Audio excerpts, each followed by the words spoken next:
eu sempre fui um professor que tenta inovar, acompanhar as inovações, essas transformações que a sociedade ela vai passando, né? E eu sempre acredito que a educação precisa acompanhar essas transformações, essas inovações. Quando eu me inscrevi na pós, na verdade eu não tinha uma dimensão de que seria tão grandioso como está sendo. E hoje eu já tentava fazer mais ou menos nesse caminho, mas a pós ela me deu um direcionamento maior e um conhecimento maior também em relação às tecnologias, né? O que explorar com os estudantes, de que forma trazer essa realidade da tecnologia para dentro da sala de aula. E aí, principalmente com os meninos menores, tem a dificuldade da abstração e às vezes a tecnologia ela precisa a gente fazer com eles esses ajustes para que eles compreendam melhor essa questão. E a pós trouxe exatamente isso. Primeiro, a apresentação de algumas ferramentas que eu não conhecia ou que eu conhecia, mas que não dominava, né? Precisava desse olhar mais direcionado mesmo. E também trouxe essa informação da possibilidade de trabalhar com esses estudantes as tecnologias e essas ferramentas tecnológicas, né, digitais. Eu acho que, assim, às vezes a gente, quando chega principalmente a questão do novo e as tecnologias, apesar de já estar um tempo entre nós, mas na educação parece que há uma resistência e quando a gente se depara de fato diretamente, a gente é o novo e o novo assusta, mas eu acho que a gente precisa acreditar, né? Acreditar que é possível. Se a gente não acreditar, a gente não vai. Aí a gente realmente resiste e não dá o passo, né? Eu acho que a grande questão é essa, é acreditar que é possível e fazer. Até porque os estudantes, nesse campo, hoje, eles estão muito além da gente, né? Quando, às vezes, eu chego na sala de aula que eu levo alguma coisa, um notebook, a gente vai fazer um trabalho utilizando o celular, eles são os primeiros a perceber algumas questões que, às vezes, eu nem percebo. Ou eles percebem mudanças ali dentro da própria questão física, estética mesmo. Por exemplo, se eu chego na sala de aula com um celular, com uma capinha nova, eles já perguntam. Eles já percebem e perguntam, trocou de celular? Trocou de capinha? Né? Porque, para mim, é uma coisa muito, assim, não era tão perceptível, mas para eles, qualquer mudança, eles percebem e eles conseguem dizer exatamente as características daquilo que eles pensam que eu transformei, né? É o celular tal, da marca tal, e falam as configurações. E isso eles têm 8 anos, né? Que nem eu sei. Eu penso que facilita tanto a questão da aproximação, né? Com os estudantes e suas realidades. A aproximação com os próprios pais, apesar de, no meu caso, eu estou numa comunidade de muita vulnerabilidade em diversos sentidos, né? E essa questão dos recursos tecnológicos é uma das vulnerabilidades. A gente não tem tantos estudantes, digamos, num quantitativo que seria interessante para desenvolver uma atividade dentro da sala de aula, dentro da escola, utilizando essas ferramentas tecnológicas. Nós não temos estudantes com tantos recursos, né? Mas mesmo assim, com aqueles que têm, e às vezes eles não têm, mas os pais têm algum recurso e os pais disponibilizam para realizar essas atividades, eu penso que após os conteúdos, os direcionamentos, né, as ferramentas que nós conhecemos e que foi possível nós colocarmos em prática, trouxe essa aproximação tanto dos estudantes com aquilo que a gente consegue fazer dentro da sala e às vezes com os nossos próprios recursos, porque eles não têm, né, para levar para a sala de aula, e aproximou também a questão dos próprios pais também, porque eu percebo que quando eu mando uma atividade, porque nem todas as atividades envolvendo tecnologias, envolvendo recursos tecnológicos, nem todas eu consigo realizar dentro da sala de aula com 100% de aproveitamento ou de uma forma como eu gostaria que fosse.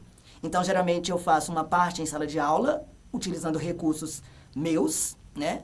E uma outra parte eu mando para casa para que eles façam junto com os pais, para quando os pais chegarem do trabalho, disponibilizem o celular para que eles acessem. E eu dou todo um direcionamento para que eles façam isso. E eu percebi que houve uma aproximação maior, em relação a esses pais, a esses responsáveis, né? E traz um dinamismo maior em relação a essas práticas.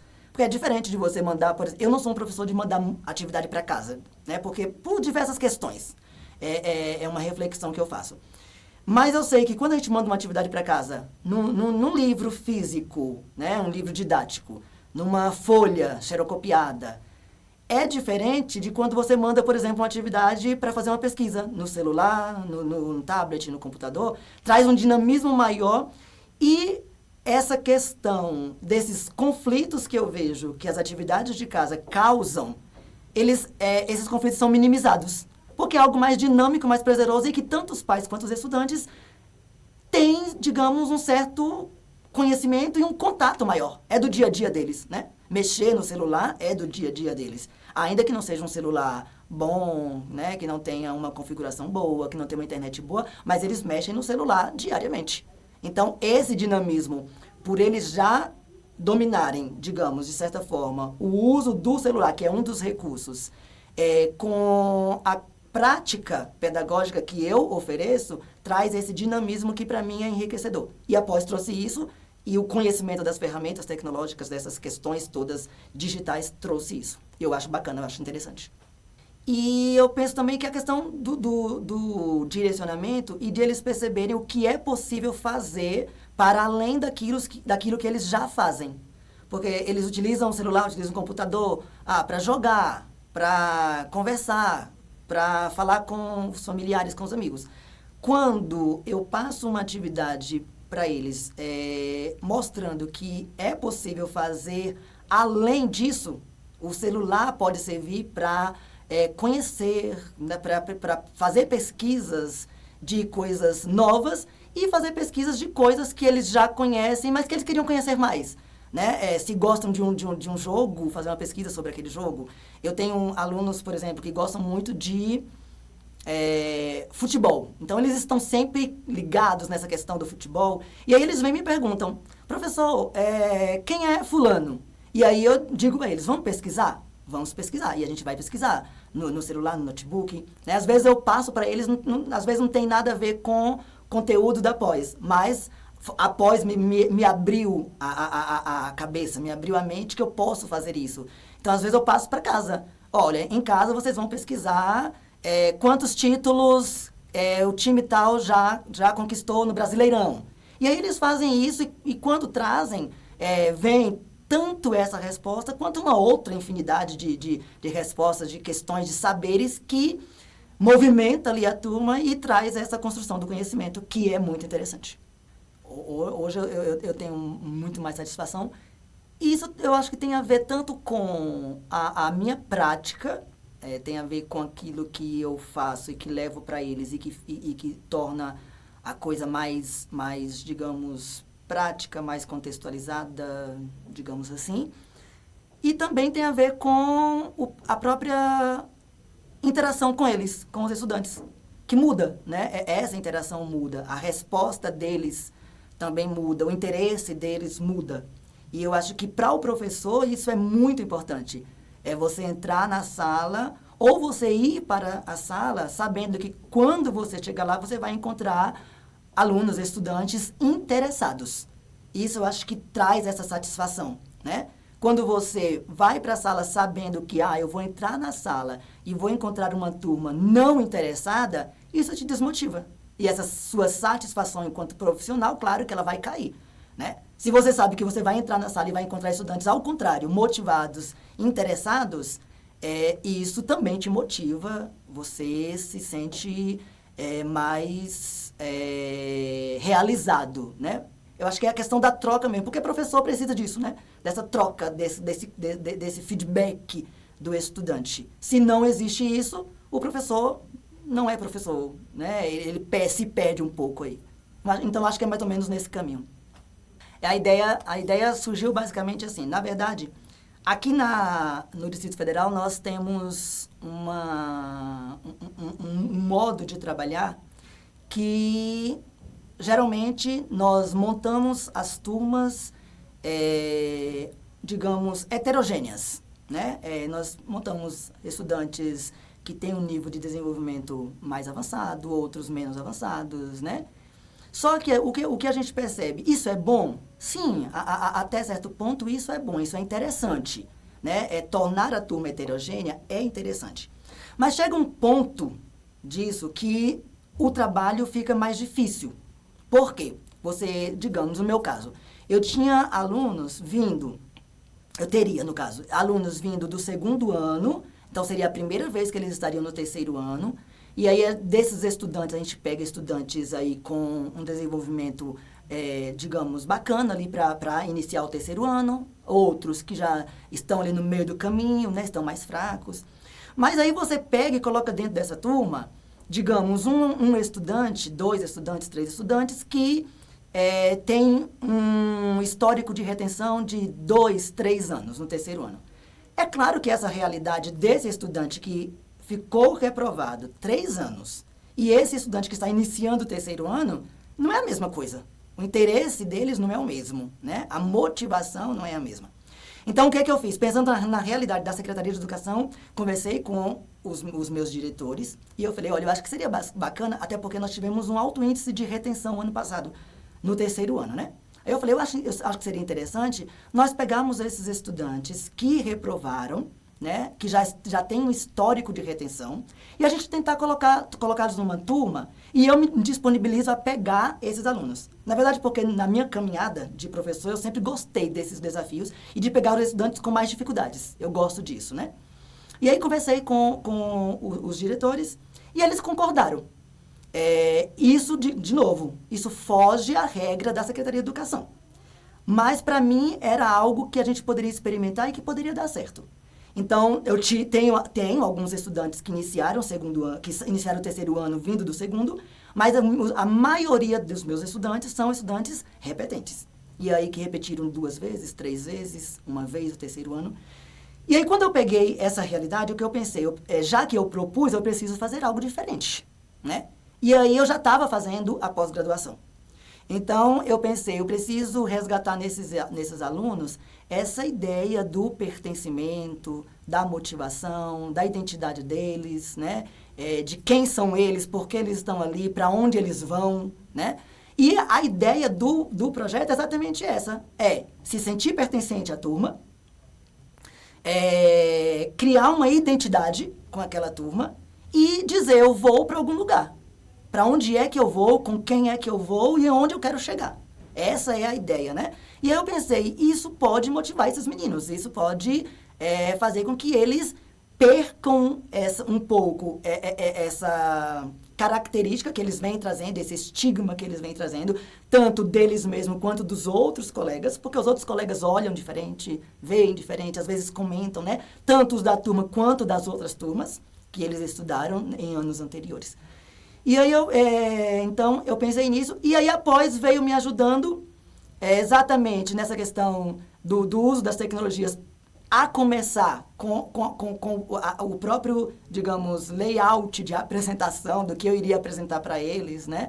Que foi a questão da própria composição daquela turma, né? Quem era o capitão, quem eram os outros estudantes. Então, eu tentei montar uma imagem que trouxesse ali toda aquela característica daquelas turmas, né?